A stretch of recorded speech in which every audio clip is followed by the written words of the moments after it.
Hello, everyone, and welcome to this month's Wednesday webinar. My name is Kira Heskey, and I'm the Associate Director of Learning Support at UAGC.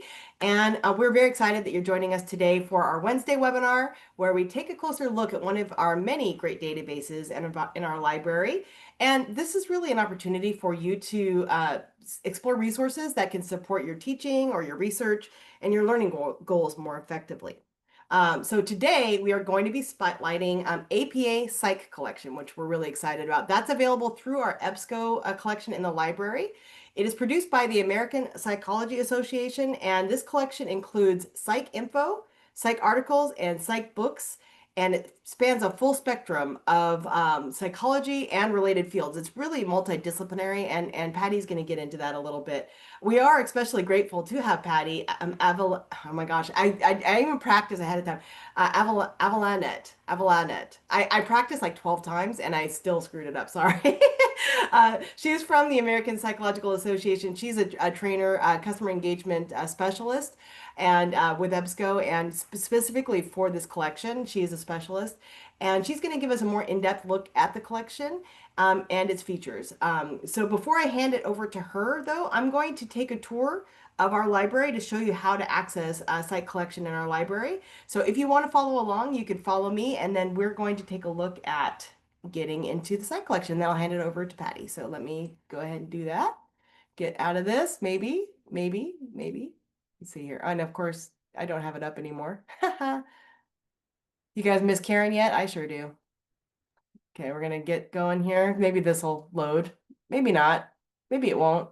What's going on? Why is it giving me? Sorry, guys. Hold on. Oh, there it goes. Okay, so let me go back to the library homepage. Okay, so this is the library homepage, as you know. So one of the easy ways to get to the site collection is by clicking on Find Articles and More. And then you're going to go to Databases A to Z. And you might think it's A for APA Psych collection, but it's really under P for Psych collection. So P, scroll down, and then you're going to see all three. You're going to see Psych articles, Psych books, and Psych info. And Patty is going to go over all three of these and what they have, because they are very three distinct databases, and they all have their own strengths and areas of research. So I will stop my share and I'm going to hand it over to Patty. I'm also going to take myself off camera so that when I'm recording, when the recording comes out, it'll look a little cleaner. So I'm going to hand it over to Patty, and thank you very much for attending today, guys. Great. Thanks, Kira. So let me go ahead and share my screen.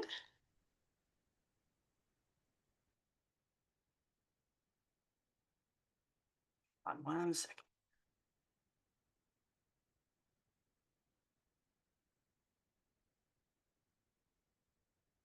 Oops. 1 second.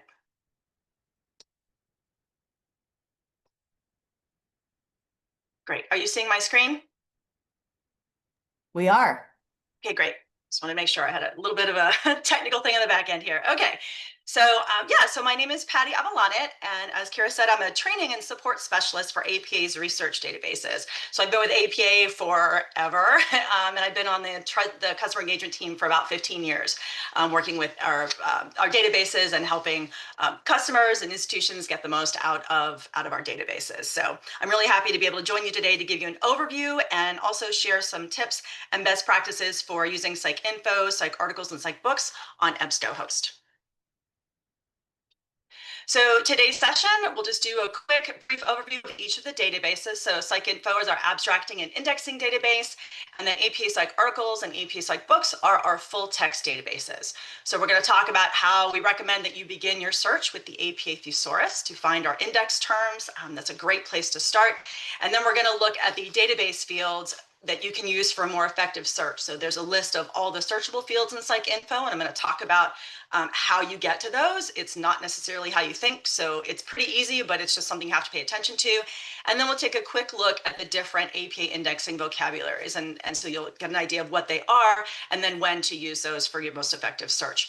We're going to talk a little bit about how you can find evidence-based research in APA Psych info, and then we'll move into the EBSCO host search demonstration. You'll see all three databases in the demo. We'll wrap up the presentation. I've got a lot of different resources for support and training that I'll share with you.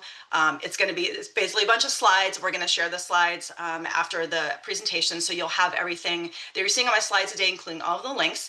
One of the things I do want to highlight is we've got a separate platform called APA Psych Info Research Services. It's a discovery platform that is available to you courtesy of your institution's Psych Info subscription. So, and you can access this from wherever you are. You don't actually even need to be connected to your library's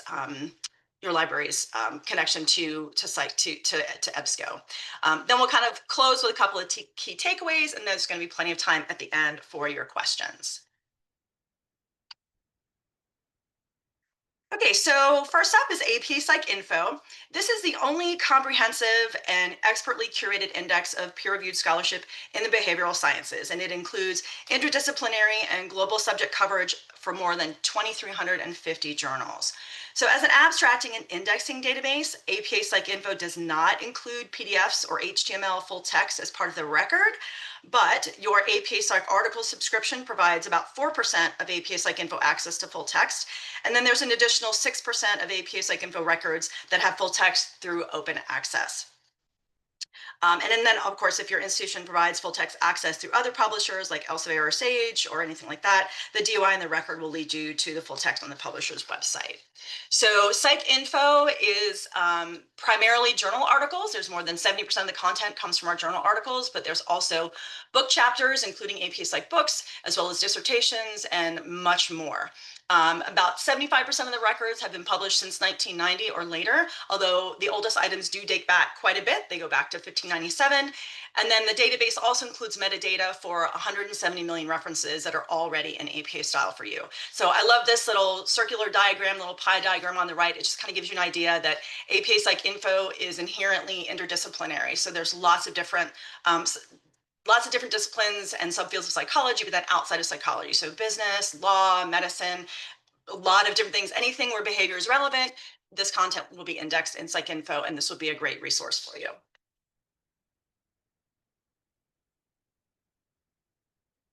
So APA Psych Info contains more than 5.7 million bibliographic records that cover behavioral science research. So this research is actually covering about 50 countries and about 30 languages, which is really nice global representation.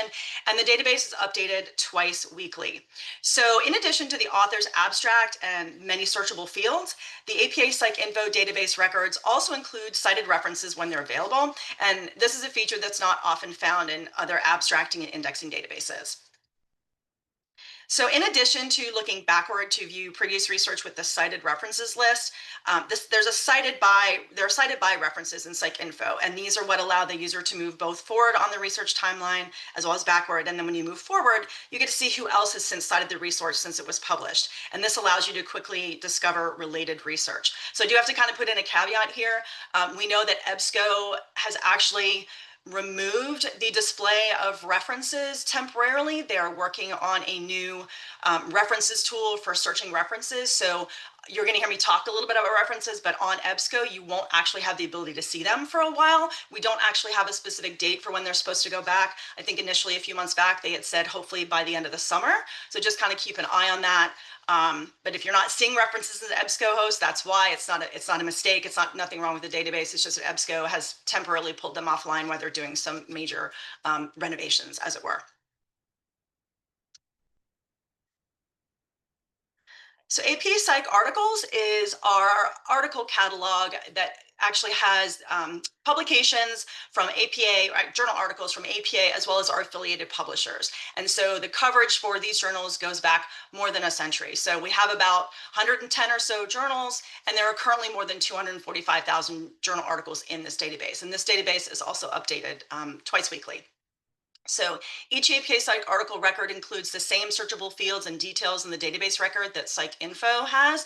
And then, of course, you'll also have links to the full text journal articles that are available in PDF and also HTML until I think that began kind of around like early to mid 80s. So most of the more recent articles will actually have HTML available. The older ones, maybe not so much, but everything is available in PDF. And then for the newer journal articles in the last 40 to 50 years, you also have the HTML version. So searching APA Psych articles is similar to searching the APA Psych info database. But again, it has that full text right there for you. So there's a quick way to get right up to it. So the other thing I wanted to point out too is that the citation footprint for psych articles, for APA journal articles, is more than 2 times the number of articles that we have published. And so this underscores the fact that the high quality research that you'll find in APA psych articles is also extremely well cited and very significant to the field.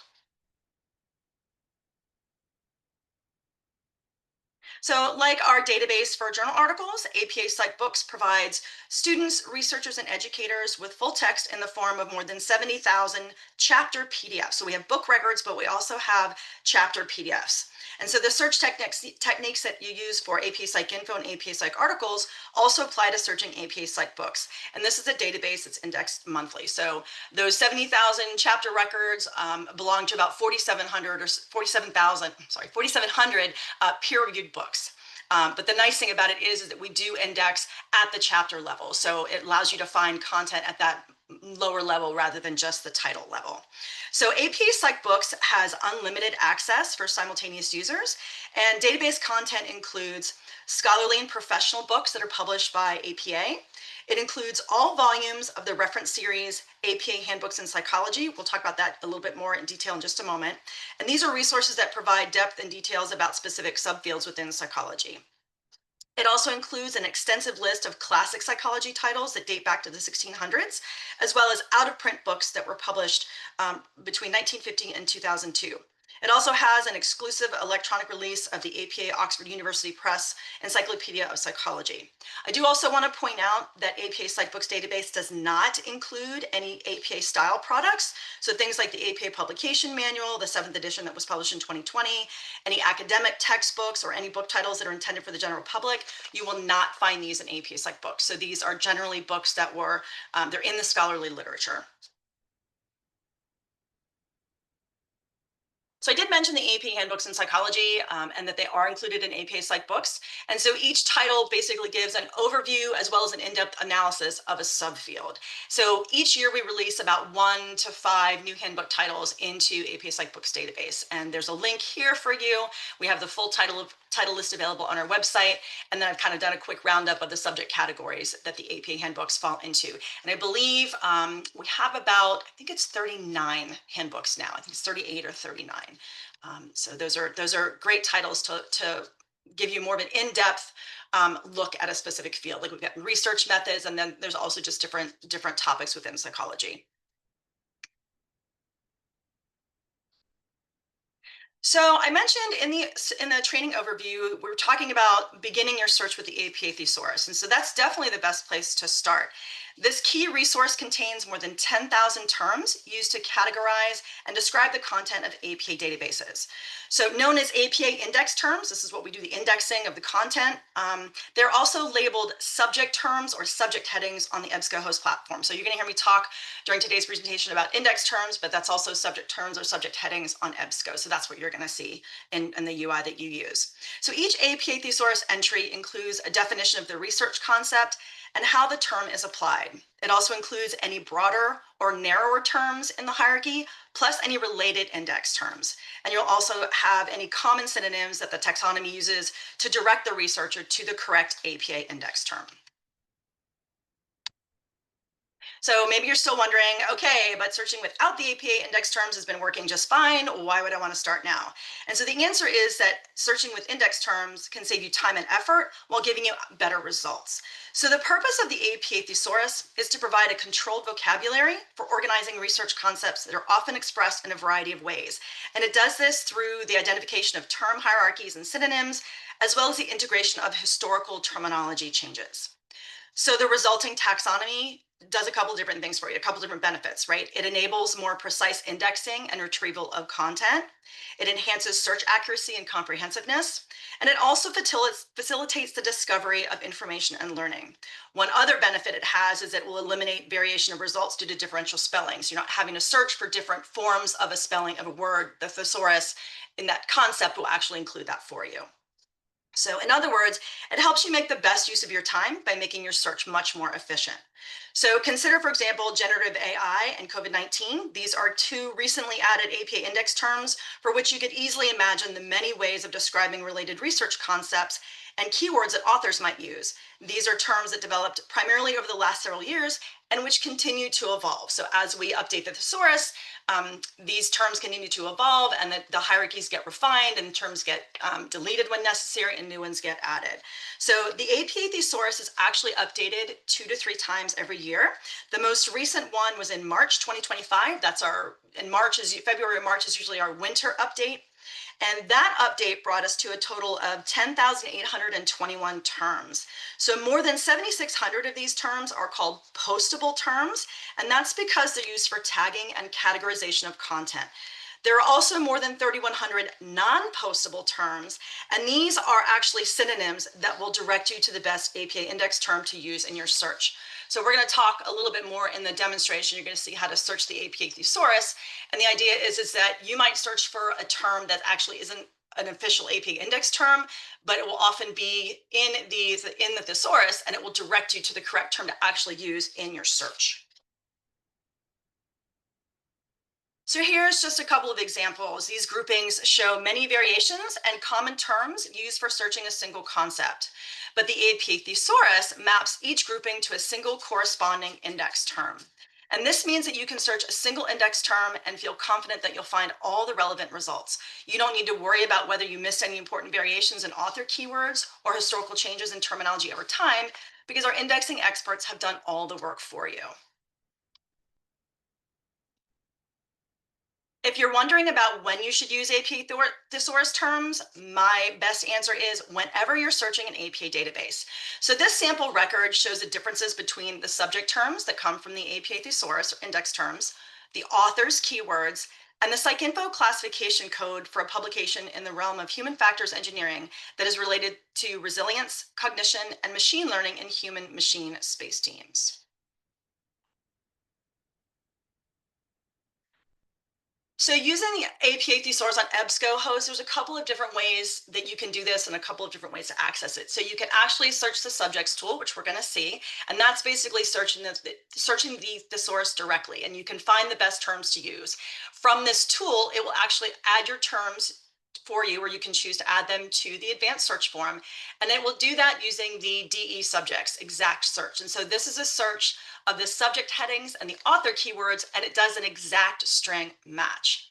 You can also search the subject field directly. There's a slightly different flavor of the subjects field, the SU subjects, and this does a keyword search of subject terms and geographic terms. So it's not an exact string match.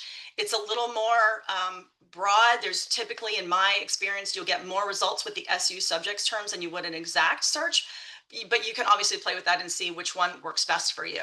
And of course, the other way to interact with the APA thesaurus content is looking at relevant subjects terms in the search results page. You'll see them, or in the database record. So if you're new to a topic, or if you're trying to sort of like see what's been done in a field, if you go and you're looking in the database record, you can look at all the different subjects current terms and learn which ones may be more relevant for the research concept that you're trying to capture. So these are just a couple of screenshots, just kind of give you a preview. This is what searching the APA thesaurus using the subjects tool on EBSCOhost looks like. There's a search box, and there's a subjects tab under the search form. I search for depression. Depression itself is not an index term, but major depression is. And you can see here there are broader terms, narrower terms. It actually cuts off. There's a bunch of related terms down below, as well as there's a note at the very bottom about when this term was introduced, the year it was introduced into the thesaurus. This is a pretty old term.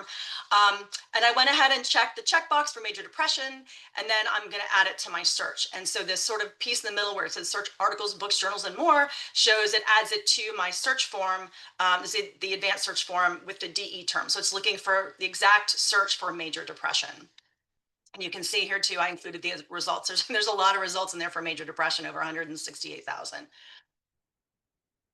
And then as I mentioned, you can also search the subject's indexing directly using the fields from the dropdown. list on the search form. So here I just searched for depression, not major depression, but depression. So I'm searching, the top one is just an SU search. So again, that's sort of that bigger search that's looking through the subject heading fields, not an exact string match. You can see that there's over 240,000, almost 242,000 results. The screenshot was actually taken a while ago. It's probably quite a bit more now. The one below that shows the subject's exact DE search, where you're searching just the subject headings and the keywords for an exact string match. And you can see the results are much less. It's only 55,000. So again, it depends on the purpose of your search. There are different ways to do it, but you sort of understand that again, it's a different tool for the job that you're looking for, right? So, but you do have some options here for how to search the subject indexing directly. So I mentioned the different searchable fields. So APA Psych Info includes more than 40 searchable fields, and APA Publishing has put a lot of effort into creating each APA Psych Info record, capturing key pieces of information from many levels of detail. And this professional indexing process provides not only a comprehensive view of the resource, but it also provides a unique opportunity for powerful and precise searching. The key to accessing all of these searchable fields is to pay attention to how you're accessing APA Psych Info. When you search APA Psych Info through a discovery tool or in combination with another database, typically only a few of these fields are going to be available. The ones that are typically found in any database. I like to call them lowest common denominator fields. There are about 10 of them, and they're shown here in black. But PsycInfo has more than 30 additional unique fields that are shown here in blue, and they become available to you only when you search AP PsycInfo directly and independently of other databases. So we'll cover that a little bit in the search demo as well. But also I'm going to point out here too that AP Psych Info includes records for all content published in AP Psych articles and AP Psych books. So if you're just searching AP Psych Info, you are still going to be seeing records for Psych articles and Psych books for the journal and book content. You don't need to do a separate search in each of the 3 databases. You can do all of it for those 3 databases in the one Psych Info search. So let's take a closer look at the 3 primary indexing vocabularies that APA uses. So keywords may include names of genes, medications, historical events, pop culture figures, emerging terminology, anything that's a specific element or an aspect of the study that the author considers salient. For example, brain tumors. So they're generally natural language. They're really good when you're exploring a new topic, or for interdisciplinary research, they can be helpful as well.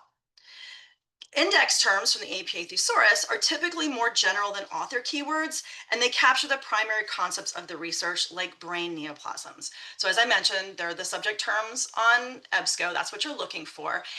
And these are assigned by the APA staff, right? So these staff are very well trained. A lot of them have been with us. I think the average is 19 years for our staff who are doing this. And they have very deep indexing knowledge and content expertise. And they're assigning right now an average of 8 per record. So this has changed a little bit over the past few years. There are going to be some records, older records, that might have more than that, like maybe 12 or 15. But right now it's an average of about 8 per record. And so these are really helpful and for you to efficiently target research concepts of interest. So it gives you a couple of examples here for brain neoplasms or genes or transcription factors. And so the examples I put on this in purple are all kind of related, right, from the same record. So if you compare that to the classification codes for PsycInfo, these are even more broad. And so for example, here, this is genetic. So then there's typically only going to be one of these assigned. And the idea is sort of this primary broad theme of the research. And they're really useful for limiting the most relevant research context, especially when you pair them with keywords or APA index terms. So for example, I like to give an example of if you're doing research on drones, right? So there are drones in honeybees, right, in animal research, and there are drones in robotics. And there's actually a classification code you could use to narrow down the results so that you're not seeing results for the wrong kind of drones, right? And so this is also a pre-existing list. It's a controlled vocabulary. We've got this list on our website. I recommend going and looking through that. It's very difficult to look in a small widget. There's about 150 codes. And it's basically it's a word or 2 or 3. Or maybe a few more, and a corresponding numerical code, but I find it very difficult to find on the search form itself. So if you go to the APA website ahead of time and you find those codes, you don't need to use those, but if you find you're getting a lot of noise from areas that you're not interested in, that might be a great way to sort of like hone that context down to relevance, to really relevant results for you.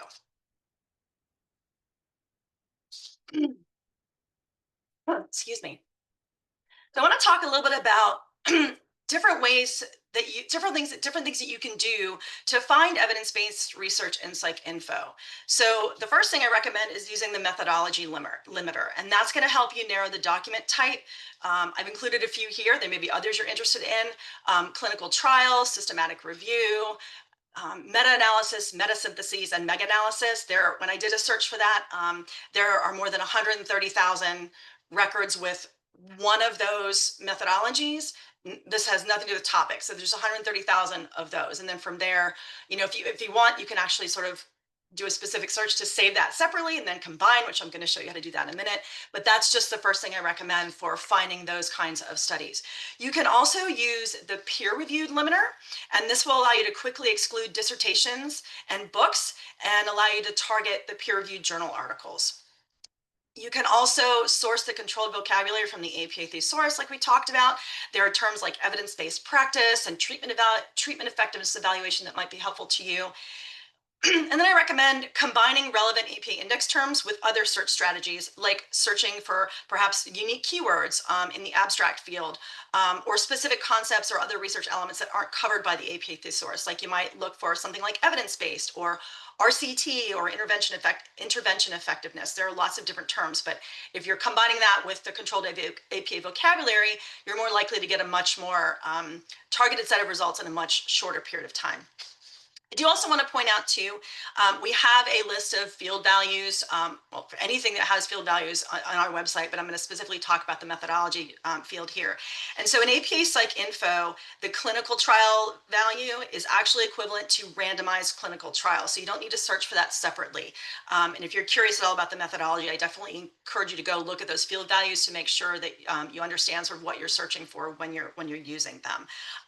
But the clinical trial definition that we have is participants that are assigned by chance to separate groups.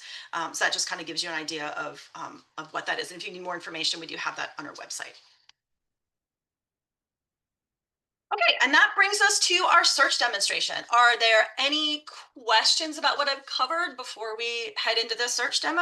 And if not, that's fine, and we can always circle back later. I'm just trying to give people a chance before I move into the demo. There's nothing in the chat, but feel free to take yourself off mic if you're interested in asking a question at this time. I'm going to go ahead and share my screen.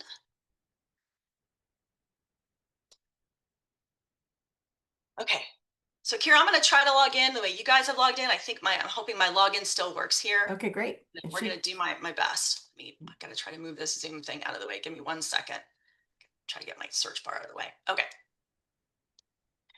All right, so all of the APA databases are on EBSCOhost. So again, you can look, as Kira mentioned, the database is A to Z. You can go by subject into psychology, databases by type, so general. And I found this in so many different places. So that's what you're looking for is the EBSCOhost. The EBSCO one, though, has more than just the psych stuff in it. Right. So that might, okay, so you already figured out you're going to show how to filter and all that? Yeah, oh, that's what I'm going to try to do. So, assuming that my login works, let me see if I can get into it. Okay. Because I figured if somebody comes to this, they'll know what to do. Oh, that's perfect. I love it. So at the top, you see the databases that you're searching, right? And you can see right here, I have no idea what academic search ultimate is because I'm an APA person. So if you click on this, you can actually change your database. So I'm going to deselect everything, unselect everything. And for this purpose, I'm just going to choose Psych Info, but Psych articles, Psych Info, books are all right here. So when I talk about, isolating Psych Info, this is how you would do it. You're going to change the databases at the top. You're going to see all of these ones. You're looking for the APA databases here, and then you're going to select it. So we're going to start our search just in Psych Info. And what that does is it allows me in this drop-down menu, I have a whole bunch of fields here that we talked about. It's probably not all 40 of them. Every vendor kind of implements the content in a different way. But if I had added another database here, you're going to see about 10 fields. So we're going to just search Psych Info to start. So also too, as a reminder that anything that you see that we're doing here for Psych Info, these same search techniques work for Psych articles and Psych books. All right, so you can do a free-form search of a field that you choose from here. If you don't specify, it's going to search everything. And then you also have the ability to, you can pick these fields, and you've got limiters down below. So let's go ahead. The first thing I want to do is I'm going to type up resilience. And I'm just going to quickly do an all field search. I just want you guys to get an idea of what this sort of looks like, a real simple search. I will also say too, I'm here in the advanced search form. There is a basic search. I know students like to use that. I don't like to use it. I like sort of being able to go to the micro level with the advanced search.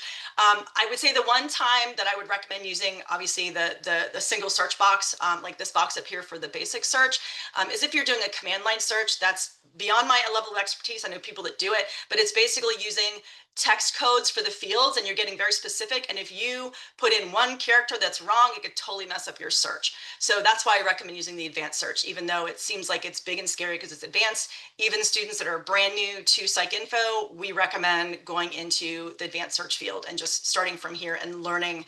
Again, the tips I'm teaching today are kind of accessible to everyone. So that's what I recommend. All right, so the 25,000, almost 26,000 results for resilience in any field, right? So let's kind of compare that to, if I go back and change this, let's say we want to look up, let's look in the keywords. So now that takes us down to 11,000. So better, smaller set, and probably more relevant because we're looking in a specific field. And let's do one more thing. So we are going to search. We're gonna search one of the subject fields. So let me go back to the advanced search screen to edit my query, and we're gonna search subjects. Take this out. I don't know what it'll do if I don't do that. So that takes us to 15,000. So it's in between 20, 25 and in between 11. So it's in the middle. But again, that kind of gets at this idea that our APA indexing experts have decided that when you're looking for information about resilience, these 15,000 results all have to deal with resilience as a major research concept. I'm also going to go show you here too. It's just kind of a neat little tool. So we did sort of a comparison. If you're not familiar with it, there's a recent activity feature here on EBSCO where you can go back and look at your search history. So I can very quickly sort of see here, what the search that I did was, and then the number of results. And this is where I can actually choose searches to combine them. So we can look at that a little bit later. But you can also look, it also shows you reviewed records here, but I just wanted to kind of show you. And when you click these, if you don't have any of them selected, nothing appears up here, but once you've clicked something, you actually have new options that appear where you can download it and you can combine. And this is what I'm talking about, where you can combine a search here. And of course, you can also save a search here as well. All right, so let me go back real quick. So what I want to do is I want to go back and focus on a specific aspect of resilience. So I'm actually going to scroll down. There's a couple ways to get to the thesaurus from the advanced search page. There's a form down below, and there's also this subject's authority over here on the left. So either one of these will take you to the space, but I'm going to show you from the advanced search form. If you scroll down here, you've got a couple of tabs, and this subjects tab is the same thing as the subject's authority. And this is where you would search the APA thesaurus. So I'm going to search for resilience, just to give you an idea. So there are different terms here. Family resilience, resilience psychological tends to be this sort of main one, but you've got different sort of aspects of resilience that you can, and when you click on one of these, it opens up the thesaurus entry, and you can sort of see the broader terms, the related terms, and the year the term was introduced. I have to say that there's supposed to be a definition here, a scope note. I have noticed on EBSCO that it is not appearing. I'm not sure why, but there's supposed to be a definition here below about resilience and psychological in terms of, operationally defined. How does it apply to the content of the AP Psych Info database? I'm not seeing that here, but it should be appearing. It's just kind of a note on that. So let me go back. What I'm actually going to do here is we're going to go ahead and leave resilience in the SU subject search. Let's add the concept of poverty to this search, right? So I know one of the things that when it asks about what people wanted to know from this training, and it came up, is that, students are often asking about, how depression, anxiety, how these disorders relate to issues like homelessness and poverty. And so the idea is, how to help them kind of understand where to get this information. There's not an easy answer to this. This is a research question. So I'm just going to sort of show, if you've got resilience up here and you want to look up information about poverty, this is a great way to start. So if I search the APA thesaurus for poverty, you can see there's actually a pretty good sized list here. So I'm going to go ahead and just check a few of these. I actually don't want those. I'm going to check poverty. I'm going to include lower income level, economic disadvantage. I'm going to choose socioeconomic status, and I'm going to choose economic inequality. And I'm going to go ahead and add those to my search. And it's going to add them. The default is to add them with an or. And now up here, you can see that they've been added to my search. So we've got resilience in the subject terms, and then this stays all field, but it's this DE that tells you it's doing an exact search of the term. So these are index terms in the thesaurus, and so it's gonna look for those specifically. So this gives me 439 results. So let's see. And I want to show you too, for example, if I go up here in this is actually a good use of the basic field. So that SU is that sort of combined subject terms where it's looking in more places than just the subject fields. If I wanted to do something specific for resilience, I could change this and see, how the, if I was just curious, I can see how the results change a little bit. I would expect it to go, oh, it actually goes up in that point. So again, there's different ways to kind of search, and you'll have to sort of decide what works best for you, but that's one way to kind of play around with that. But just to remember that DE subjects is more of an exact search than the SU subjects. Okay, so let me go back, and I want to see if I edit my search, what will it give me here? I'm going to do a new search, actually. Clear this out. I'm going to do a search for depression. I'm going to go ahead and search the subjects SU. And I actually want to go back and what I'm going to do is I'm going to show you a different way to add this. I'm going to go look for the same sort of poverty search terms I was looking here before, but I'm going to execute the search. And then the other way to get to some of those filters is that up here in the top is this all filters menu. So when you click this overlay comes over from the right. And if you scroll down, you get a lot of these limiters that you saw on the search page. And so if I scroll down, I've got the methodology one here. And I can go ahead and choose the ones that are here. It's a little harder, right? It's not quite as easy for me to search that, but you can go ahead and, because it's done by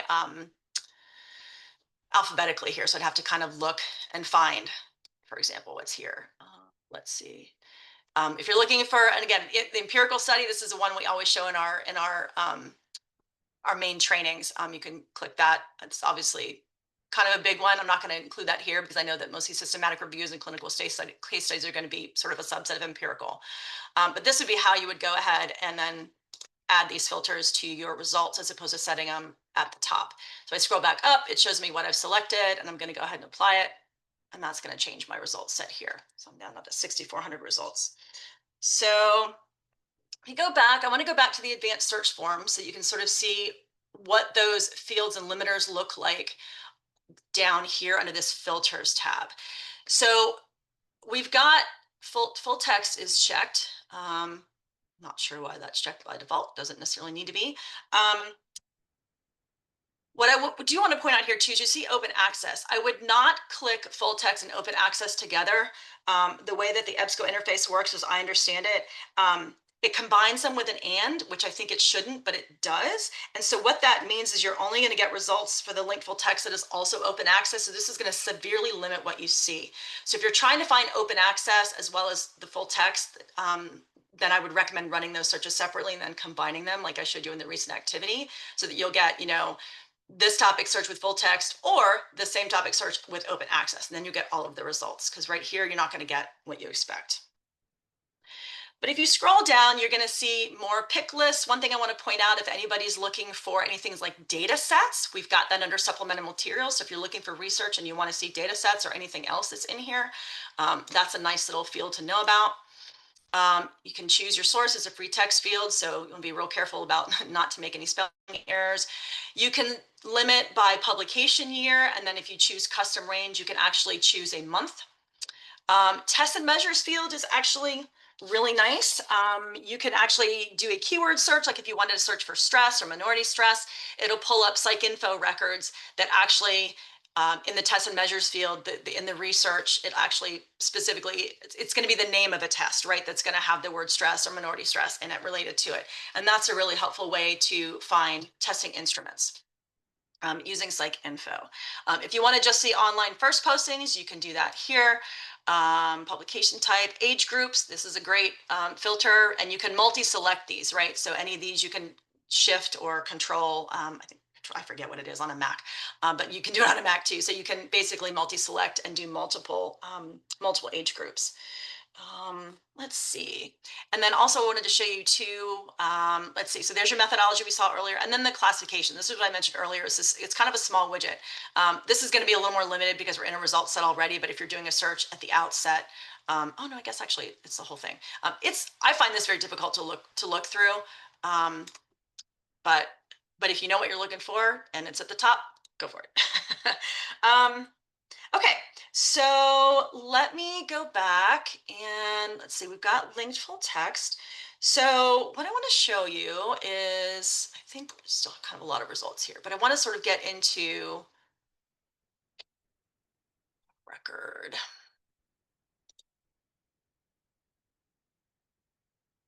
Now, this is check access. There we go. Okay, I'm not sure why this is different, but I know access options, this is going to be something that I have access to right away. So you can actually, from the search results, you can access the PDF or the online full text. That's the HTML version. And then you can also, click into the record here. Again, you have the access options here. You can download the article. I'll point out too, if you're downloading it, please don't repost it in any way on a public website. It's really just for your own personal use.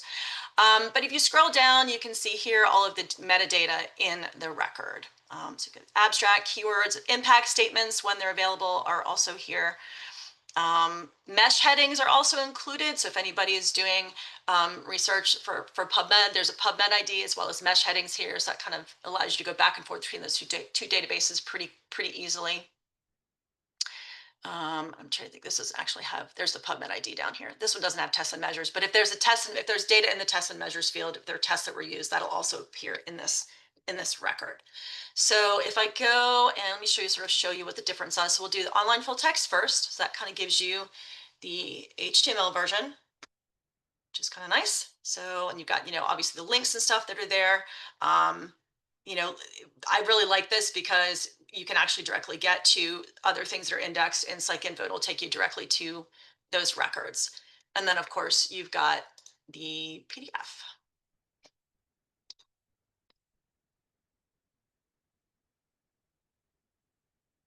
There you go. Okay. Let me go back to the search results, and I'm going to show you, if you're not familiar with, just sort of like how to manage searches and results. So from here, from this search, this is just an SU depression search with those evidence-based research filters and the full text. But from here, you can actually, this menu up here, the search actions menu, you can save this search in EBSCO. It's going to ask me to, I'm not logged in, but you can change the name and give it a description, and it gives you the results. So that's nice to do. And then you can also create a search alert. So if you create an alert, it looks like the save search, but let me sign in. I can try to do this so you can see what this looks like if I can, let me go in. Okay, so creating a search alert. So what it does, it creates an alert for a year. And so anything that gets published that meets this search criteria, you'll get a notification. If you choose this, yes, I want to receive an email, when this happens. So that's just a really nice way to stay on top of a topic that you're searching, especially if you're going back and every month or every 2 months or 6 months, if you're trying to find new research for, dissertation or project, that's a great thing to be able to do. So you've also, it's sort of by relevance by default, but of course you can change the display to newest or oldest. And then the display as well. I like to kind of change it to 50 and the most the most that I can see at a time. And then, of course, you've also got results level management, right? So you can select everything on a page. And again, you have this sort of menu that appears once you select one or more. This menu up here appears. You can save individual records one at a time, and you can also you can cite, add a project, share, download, but then you can also do sort of the bulk version of this with the same thing. You can download, you can save them, add it to a specific project in your EBSCO account. You can share them, and I believe this is also email. Yeah, you have the ability to email those as well through permalinks. And then you can cite them here. Okay. So let me go back. I did just sort of want to show you, I think the last thing I wanted to show you for the demo, which is sort of that recent activity. We talked about combining searches. So if I wanted to combine, I could do this SU resilience and this poverty search, and I can combine it with the SU depression. It looks a little different. It's the same thing. This is just I applied them as filters as opposed to doing it from the outset. But you can do this. You can combine them up here, this combined search icon, and then you can combine it with OR and run it. Oh, that's actually, let me try this. I didn't realize it had that there. Let's take that out. So now I've got 60, almost 6,900 results for poverty, looking at depression, or resilience. So in terms of homeless, I can show you too. We talked about that a little bit. I was kind of playing around with this a lot as I was preparing for this. But if you look for homeless in here, you've actually got a thesaurus term for it, and then you've got sort of specific, homeless youth, if you're looking more for adolescents or children. There's just sort of different aspects of it. If you click on homeless, you can see the broader term and then the related terms, and you can see when it was introduced. And then, again, it's just really nice to be able to go in and get very specific with the aspects of the research that you're trying to catch. Okay, so I have a few slides. I can kind of keeping my eye on the time here. Actually, I wanted to show you real quick too. I'll kind of do this real quickly. There's a way to browse. I was actually going to go to the slides and I realized I wanted to show you sort of how to browse psych articles and psych books. So let me go change the databases real quick and I'll show you this. And then I can always, again, you've got the slides. So if I don't get through everything, you'll have the slides to go on. So when you select psych articles and psych books, you end up with a publications authority here, this publication, so you can actually search here. And it's pretty much, it's similar, right? So I can either search psych articles or psych books because I've got both of those databases selected.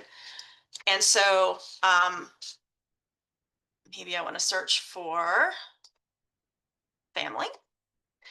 Whoops. Oh, there's no articles. Why do I get, oh, you know what? Does something to do with that? I don't know why it should actually be giving me something.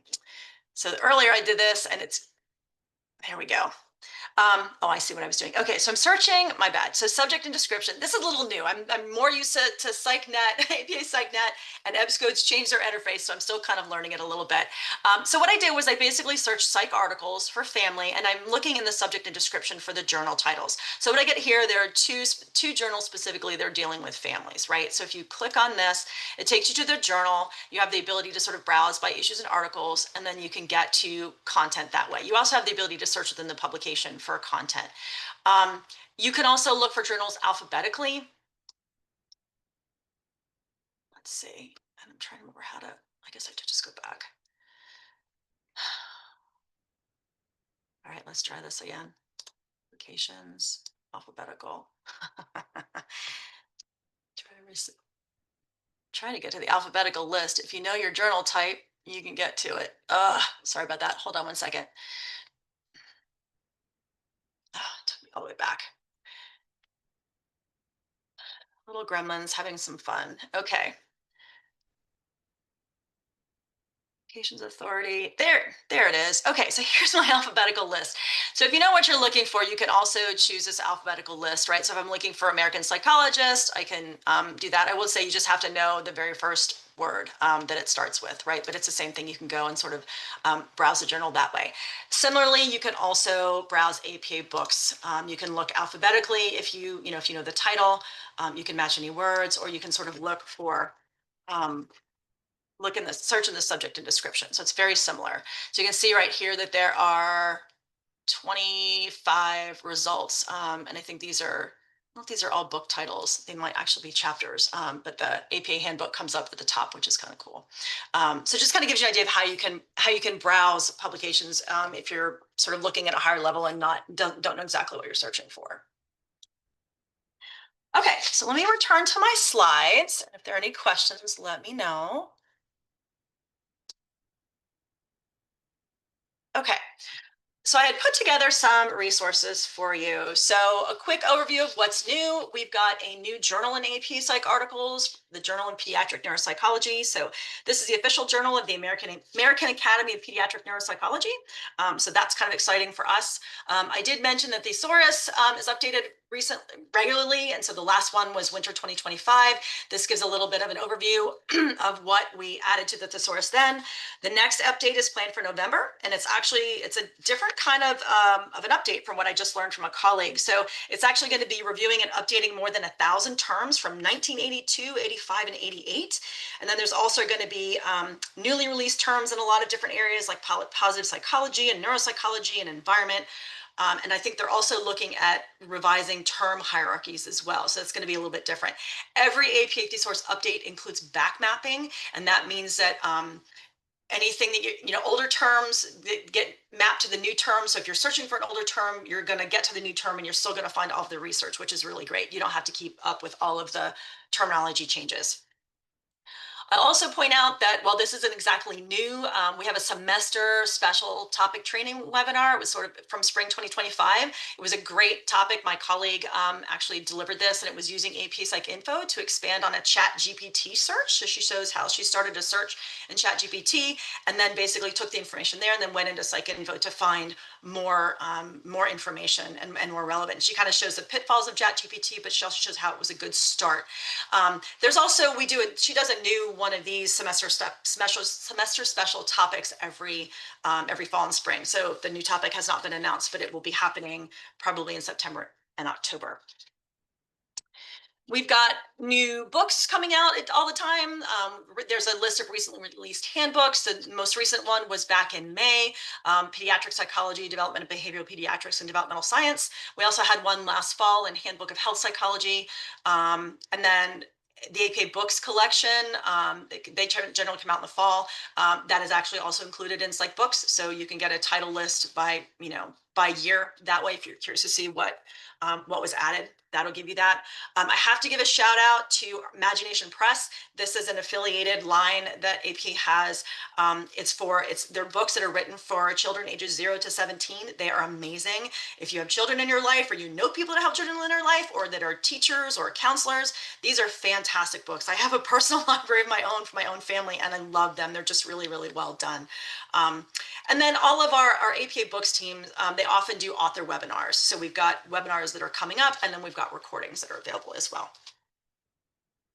So my team, the customer engagement team, does regular training webinars. And so we have a training webinar schedule that's posted. It's actually not up yet for the fall, but this link here will take you to it. I typically do a beginner and advanced search training that's about an hour long, 40 minutes to an hour long, in September and October. And then again in like February, March. And then if you can't join us for our live training, we do post the recordings of a previous session on YouTube. And speaking of YouTube, we have video tutorials there as well. And so we've actually got a playlist for APA databases on EBSCOhost. I have to say, I'm not sure how up to date it is, because I think some of those videos, I know we're working on it, but some of those videos are still from the classic interface that was in use for a lot of customers until January of this past year. But that's where we go. We'll put content for users there in a separate playlist that you can easily find it. This is just sort of a listing of additional user support. So AP has a sort of a large search and help training center on the website. So it's got links to the training webinar schedule that I mentioned, as well as a YouTube channel and that AP Databases EBSCO host playlist. You can also find the AP Psych Info classification codes list there. I mentioned the field guide earlier. We talked about the methodology field. So the field guides are also linked from here. And then there's also a link to the AP Publishing blog, which is where we post news and search tips and lots of other information. So if you're interested to check that out, there's a link there. And then this slide, I felt it would be really helpful if I included a list specifically of EBSCO documentation. There's actually over on the left, there's of the interface in EBSCO, there's like a, let me see what it's called. Help, just called help. It'll take you there, but I also tried to kind of put the links here. There's a quick start guide, there's a Psych Info user guide, and then there's a Psych Info FAQ. So that might be helpful. I mentioned that we have this sort of separate discovery platform called Psych Info Research Services. So it's just it's a suite of AI supported tools that helps you optimize the search process, and it actually allows for discovery of AP Psych Info content. So all of the content, the metadata that's in Psych Info is actually in this separate platform. You access it, you just access from wherever you are. It actually uses an email, an institutional email address, and when the institutional email address is recognized, you get a email verification code so that you can put in and then use it. So you don't actually have to be connected to your library. So it actually has a lot of different data visualizations and different kinds of content exploration tools. It's got an author mapper, a citation mapper, a topic mapper, and then there's a way to explore journals. But the mappers are really cool. Sort of on the side here, the one on the top with the yellow and the green, that's the topic mapper. So if you put in a specific topic, it'll show you kind of how it relates to other topics and given the indexing in Psych Info. Same thing with the author mapper as well.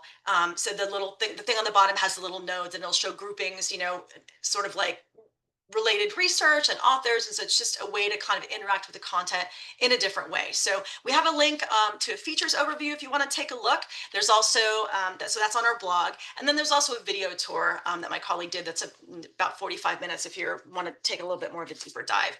And then you can also just jump in and start playing with it on your own. If you want to register, which is free, there's the link to register. And then the link, the Explore link below that is how you would actually access the Psych Info Research Services platform.